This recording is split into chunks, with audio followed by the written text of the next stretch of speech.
बालाघाट विधानसभा क्षेत्र के निर्दलीय प्रत्याशी अजेय विशाल बिसेन, जिनका चुनाव चिन्ह बल्लेबाज है, उनके द्वारा 8 नवंबर को अपना चुनावी मैनिफेस्टो जारी किया गया।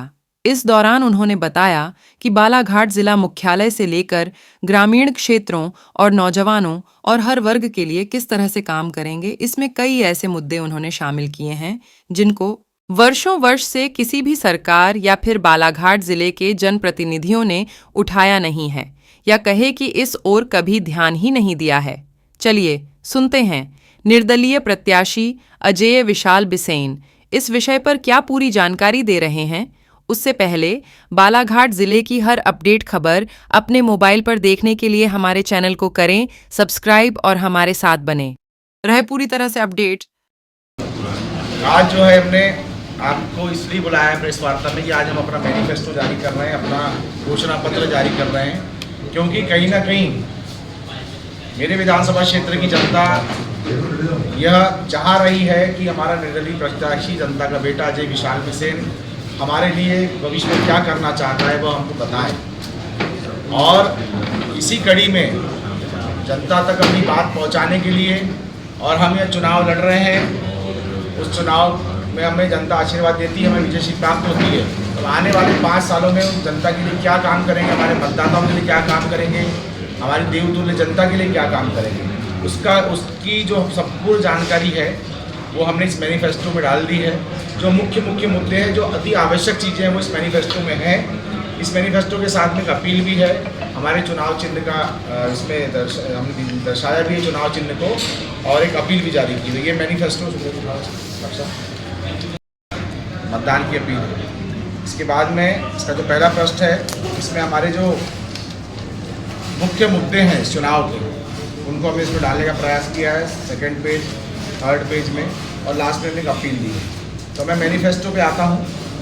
सबसे पहला जो हमने लिखा है, जो हमारी लड़ाई लंबे समय से चल रही है कि खेती किसानी के कामों को मनरेगा से जोड़ा जाए, ये हमारी प्रमुख मांग है। इसके लिए हम सतत संघर्ष करेंगे। रोजा गारंटी योजना साल में 300 दिन लागू हो, इसके लिए प्रयास करते रहेंगे। शहरी क्षेत्र में रोजा गारंटी लागू हो, इसके लिए भरसक प्रयास किया जाएगा, क्योंकि शहरी क्षेत्र का मजदूर जो है बहुत ज़्यादा पलायन भी करने लगा है बड़ी शहरों की ओर। तो ये भी एक बड़ा हमारे विषय, गंभीर विषय है। साथ ही जो समर्थन मूल्य और किसानों को पैसा देने की बातें जो राष्ट्रीय पार्टियां कर रही है या अपने घोषणा पत्र में बता रही हैं कि हम इतना पैसा देंगे, हम उतना पैसा देंगे, हम इसका पुरजोर उस पर ये कहना चाहते हैं कि सरकार कैसे तय कर सकती है कि किसान को कितना समर्थन मूल्य, किसान का समर्थन मूल्य कितना होना चाहिए, किसान से पूछा जाना चाहिए, पहली चीज़। दूसरा, प्रतिवर्ष जैसे मकान का किराया प्रतिवर्ष बढ़ता है, वैसे ही किसानों के हित में भी प्रतिवर्ष जो है 5% कम से कम उनकी समर्थन मूल्य वृद्धि होनी चाहिए। इसके लिए हम काम करेंगे, हमने इसमें लिखा है। उसके बाद शहर की सबसे बड़ी समस्या जो हनुमान चौक पे हनुमान तालाब बनता है, उसको प्राथमिकता के साथ उसका समाधान करना है। मैंने स्पष्ट लिखा है, समाधान करना मेरे घोषणा पत्र में है। आप लोगों के सहयोग से, जनता के आशीर्वाद से विधायक बना, तो बनने के बाद सबसे पहला काम कुछ शुरू होगा बालाघाट में हनुमान चौक की समस्या को खत्म करना। ये हमारी सबसे शहर की ज्वलन समस्या है, हमने इसको हाईलाइट भी करके रखा है। बालाघाट नगरी सभी सड़कें, नालियाँ, सफाई व्यवस्था पर ध्यान देना कॉमन। एक चीज़ों पे आता हूँ, लंबी नहीं लूँगा प्रेस कॉन्फ्रेंस, जल्दी खत्म करूँगा। बालाघाट नगर में मच्छरों की बड़ी समस्या है। कई लोगों ने मुझे शिकायत की, पानी बैठे खाना खाना पड़ता है बारिश वारिश से सीजन। ये एक ज्वलन समस्या है यार, इससे कई बच्चे बीमार होते हैं, लोग बीमार होते हैं। इस पर कोई भी पार्टी या कोई भी नेता ने आज तक ध्यान देने का प्रयास नहीं किया। मैं आपसे वादा करता हूँ मेरे घोषणा पत्र में कि हम बालाघाट में मच्छरों की समस्या समाधान कैसे हो, इस पर पुरजोर तरीके से काम करेंगे। ये एक समस्या है जिसको टेक्निकली और बायोलॉजिकली निपटाया जा सकता है, खत्म किया जा सकता है, पर उस दिशा में इसलिए नेताओं का ध्यान नहीं जाता कि वो बाड़ी बेलों से बाहर नहीं आ पाते हैं हमारे नेता। तो हमने प्रयास किया है कि जनता मुझे अवसर देती है तो मैं बायोलॉजिकली इस चीज़ को कैसे सुधारा जा सके, उसके लिए टेक्निकल्स को यहाँ पर लाकर व्यवस्थित बालाघाट में इसको कैसे ठीक किया जा सके, इस समस्या को कैसे खत्म किया जा सके, इस पर हम काम करेंगे।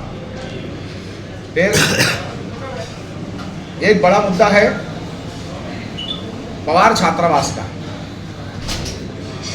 बालाघाट शहर में जो पवार समाज के पूर्वजों द्वारा एक एक मुट्ठी चावल इकट्ठा कर यहाँ समाज के लिए जमीन लेकर छात्रावास बच्चों के अध्ययन के लिए बनाया गया, उस छात्रावास को विधायक महोदय, अब पूर्व कहूँ विधायक है जो भी हैं, उनके द्वारा मंगल भवन बनाना है करके छात्रावास को ढा दिया गया, तोड़ दिया गया, जिससे उस समाज के सैकड़ों बच्चे बच्चियाँ बहुत प्रभावित हुए और छात्रावास की जो उपलब्धता थी वो खत्म हो गई। मेरी प्राथमिकता रहेगी पवार छात्रावास का पुनर्निर्माण, साथ में कन्या छात्रावास का निर्माण और सभी सामाजिक स्तर पर सभी समाज, जितने भी सामाजिक लोग हमारे जिले में रहते हैं उन समाज के बच्चों के लिए बालाहाट में छात्रावास बनाने का मेरा प्राथमिकता से काम रहेगा। मैं सभी साथियों से अनुरोध करता हूँ कि पवार छात्रावास और छात्रावास के मुद्दे को विशेषकर अपने अखबार में जगह दें। लालबर्रा ये सामने आना चाहिए। लालबर्रा में अस्पताल, एम्बुलेंस की व्यवस्था, बाकी आप चीज़ें देख लें। मैं कुछ एक दो चीज़ को पॉइंट आउट करना चाहूँगा। हाँ, हमारे क्षेत्र की सबसे बड़ी समस्या बेरोजगारी और पलायन।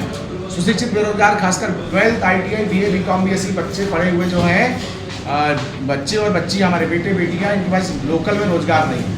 मेरा प्रयास है इस क्षेत्र में बड़े उद्योग की स्थापना करना, जहाँ पे इस स्ट्रीम में पढ़े हुए बच्चों को ज़्यादा आसानी से नौकरी मिल सके। साथ ही कम से कम 200 लघु उद्योगों की स्थापना करना। जो हमारे मजदूर पलायन हो रहे हैं, जो अनस्किल्ड हैं या लो स्किल्ड लेबर जो है, जो पलायन हो जा रहा है, वो इन 200 MSEME में काम कर सके और हमारे छोटे छोटे नए उद्योगपति यहाँ जिले में तैयार हो सके। शासकीय मछली निर्माण गुणवत्ता मंडी नाली यहाँ की गई है। बालाघाट में ट्रांसपोर्टर्स के लिए व्यवस्थित ट्रांसपोर्ट नगर, और उसी ट्रांसपोर्ट नगर में उनके ऑफिस के बैठने के लिए ऑफिस की स्थायी व्यवस्था। जितने ट्रांसपोर्टर चाहें सबको उसी ट्रांसपोर्ट नगर में कॉम्प्लेक्स बनाकर स्थायी व्यवस्था देने का मेरा वादा है। साथ ही नगर में जो हमारा बस स्टैंड है, उस बस स्टैंड को व्यवस्थित करना और एक नए बस स्टैंड का निर्माण करना। जो नया बस स्टैंड रिंग रोड और बाईपास जो बनाने वाले हैं, जो हमारी मंशा है बनाने की, उसके आसपास हो, जहाँ पर कम से कम 300 बसों की पार्किंग, क्योंकि आज अगर कोई बस वाला ऑपरेटर परेशान है तो पार्किंग व्यवस्था से परेशान है। उन 300 बसों की पार्किंग और सभी बस ऑपरेटर्स के बैठने के लिए व्यवस्थित चेंबर कॉम्प्लेक्स बनाना।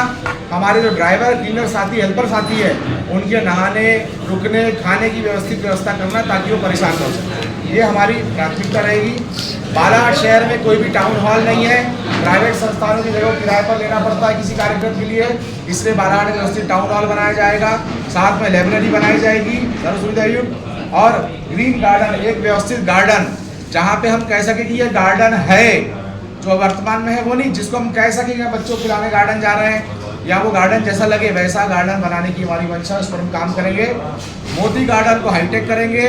मोती तालाब के आसपास वॉकिंग स्ट्रीट जो सुरक्षित हो, जहाँ महिलाएं भी आसानी से, बच्चियाँ भी वॉक कर सके, और साइकिलिंग स्ट्रीट व्यवस्थित तरीके से बनाई जाएगी जैसे बड़े शहरों में होता है। क्योंकि हमारे पास साधन तो है, मोती तालाब जैसी अच्छी जगह तो है, और उसका हम सौंदर्यीकरण और उन्नतिकरण नहीं कर पा रहे हैं, उसको सुरक्षा नहीं दे पा रहे हैं। उस पर आपका ये प्रत्याशी विधायक बनने के बाद काम करेगा, ये मेरा आपसे वादा है।